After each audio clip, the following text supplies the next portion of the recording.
मेरा नाम मोहिंदर राज। मैं चेन्नई तमिलनाडु से हूँ। मैं जेई मेंस में 100 परसेंटाइल लाया हूँ और जेई एडवांस में चौथा रैंक लाया हूँ। और I am going to tell you how to prepare for JEE Mains and JEE Advance. First, physics first of all is this year it was mostly application based, and I felt the questions were really nice, and I really enjoyed solving many of the questions. So for the first of all, the most important thing to focus on is electricity and magnetism. That is the most important topic. It is a class 12th topic, and possibly the most important class 12 topic that is being taken. So the second most important thing was mechanics, which is most important class 11th topic. And for physics, I would suggest studying the book H.C. Verma, and studying and solving problems from H.C. Verma, Concepts of Physics, both the volume 1 and volume 2. And if you want more advanced questions, you can solve questions, problems written by I.E. Hirodo. It has problems that are beyond the JEE level 2, but they are good preparation for the JEE Advanced. And okay, that is for the physics. As for the chemistry is divided into three parts: inorganic, organic, and physical. And these three are to be tackled in a different manner. For physical chemistry, we have to solve more questions based on each of the topics, like solid state and liquid solutions, and related topics. And the more questions you solve in physical chemistry, the better you would be in physical chemistry. Especially chapters like electrochemistry and thermodynamics, those are mostly numerical based. And I would suggest books like GRB to solve questions problems in that. I use GRB for it. And for organic chemistry, you need to read all the reaction mechanisms, and once you read enough reaction mechanisms, you can frame your own mechanisms by understanding the logic behind them. For example, if a base reacts with an acid, it forms a salt. So similarly, if a base reacts with an organic compound, it takes H plus from beta position and causes elimination. So you can relate, if you can relate different things from inside the realm of organic chemistry, you can easily conquer it. As for inorganic chemistry, for most of the reactions, there is no option other than remembering them, but still you can find some similarities in them. Or you can also make up some mnemonics. For example, if you are unable to understand, memorize a reaction, then you can just try putting names to each of the chemicals involved in it, and then remember the phrase. That will help very much in remembering the chemical reaction. And this also works in the case of increasing and decreasing order too, in different kinds of questions, like for order of melting point, boiling point, and things like that. And so this is it for chemistry. And for organic chemistry, I would also recommend doing the books Himanshu Pandey and M.S. Chauhan. Those books contain really good questions for organic chemistry. And as for maths, I suggest maths. There's no other option but to solve a really large number of questions. It's good to solve around 20 to 30 problems a day for maths if you are on an average. If the problems are tough, then solving 15 questions or 20 questions a day is enough. But on an average, if you can consider an average difficulty problems, then 20 to 30 problems should be done in a day. And for maths, I would suggest coordinate geometry is very important.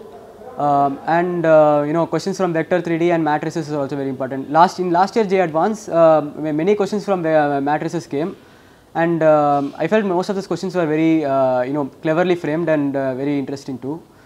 And so for coordinate geometry, there is no option, but you have to solve a lot of questions in coordinate geometry. For example, you can solve this. There is this book for maths written by S.L. Loni. It's a very good book for geometry, like this thing, solutions of triangles and related topics, and for trigonometry too. And that's all I would recommend for maths. Just keep solving a lot of problems, and you're sure to get a good rank. And so how I prepared for JEE Mains was it was the time of lockdown, COVID-19 lockdown. In that I studied for 10 to 12 hours a day. I split 10 to 12 hours almost equally into three parts of 4 hours each, 4 for maths, 4 for physics, and 4 for chemistry. But usually the time division need not be so equally divided. Sometimes you can give more time for maths and less time for chemistry, but then you need to compensate it for the next day if you are having less work in chemistry that day. And I would also just keep solving a lot of questions. And as for JEE Mains, solve a lot of previous year papers with the time limit. That is very important, because when you do questions within a time limit, it's very different from doing questions normally. because there's the additional element of time stress too. And I think if you don't get panicked during the exam, then you are likely to have done well more often. And yeah, so for JEE mains, the topics that are not there in the syllabus for JEE Advanced, but are there in the syllabus of JEE mains are semiconductors and communication systems in physics, and a few other topics like this thing, resolution power and wave optics, and related topics. So I suggest you focus more on those topics for mains, because I mean, if you have been preparing for advance all this time, then those topics might not be covered well by you. But if you are preparing for mains, then you need to focus on those topics again. And similarly, in the case of chemistry and maths, in chemistry, in inorganic chemistry, there are chapters like F block and environmental chemistry. In environmental chemistry, you have to remember the ppm amounts for toxicity of various ions and compounds, because in one of the JEE mains papers they asked that question, and many students didn't. They didn't remember what it was. So yeah, that's what I suggest for JEE mains. As for JEE Advanced, JEE Advanced is slightly different from JEE mains in that the questions are more application based. You have to in JEE mains the questions are more or less direct, but JEE Advanced the questions will be not very direct. They'll be they'll involve 2 or 3 topics at once, and you have to think more about the questions in order to solve them. And again, JEE Advanced consists of 2 papers, both of 3 hours each.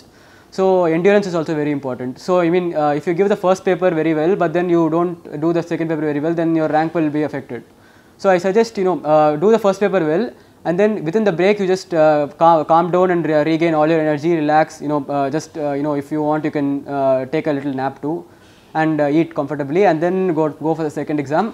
And in the second exam, you try to do the best that you did. I mean, similar to what you did in the first exam, you try to give the same thing in the second exam, and you are bound to get a very good rank. And as for me, I prepared for JEE Advanced by following the material given by Allen Career Institute, Kota. They provided a lot of things to me, and they cleared all my doubts. I would recommend you to if you have any doubts, I could recommend you to spontaneously get it cleared with your faculties and teachers, and ask them for more material for preparation for JEE Advanced and JEE Mains, because the more questions, if you solve more questions, then you have more exposure in the subject, and you can get you can be familiar with more types of questions which may be asked in the final exam too. Studying, I dedicate all my study. I mean, I think my parents, my teachers, and my friends and relatives are all played a very important role in my studying. Actually, when I came to Kota in class 11th, and my mother was with me. She cooked South Indian food for me, because I'm from South India. She cooked South Indian food for me, so that made me feel at home. So there was less pressure and being in a different environment while studying. My sister always motivated me whenever I was feeling sad. She is studying in class 8th right now, and she makes me happy whenever I'm feeling sad, and yeah, that's it. And I would also thank all my teachers, because they provided all the material for me. They helped me study, and they taught all the things in a very nice manner, and nice and understandable manner. And they also cleared all my doubts in a timely manner. And even during the COVID-19 pandemic, they provided assignments to me through WhatsApp, and held regular Zoom meetings to clarify my doubts. During the COVID-19 pandemic, initially when they postponed the JEE mains exam, I was like, I was this close to giving the JEE mains exam, but then it got postponed. So initially I was feeling very demotivated, but then with the help of my parents and teachers, and motivation from my teachers, parents, and friends, I started studying again. Initially I was studying for 12 hours totally, maybe 6 hours in the class, and then 6 hours at home. But then when the exams were postponed, I somewhat reduced my studying time to around 5 hours. But then after motivation, I started studying 10-12 hours a day, and I think that really helped me to get a really good rank in the advanced. During the times of COVID pandemic too. I mean, JEE mains was postponed twice. The second exam was first time the exam was postponed, and then again it was postponed. So I mean, it was really stressful for me. But then because of the motivation of the people very close to me, I managed to get. I got a very good rank in advance, and also I also got 100 percentile in JEE mains. So thank you for listening. Subscribe to the Daily Knowledge Track. Thank you.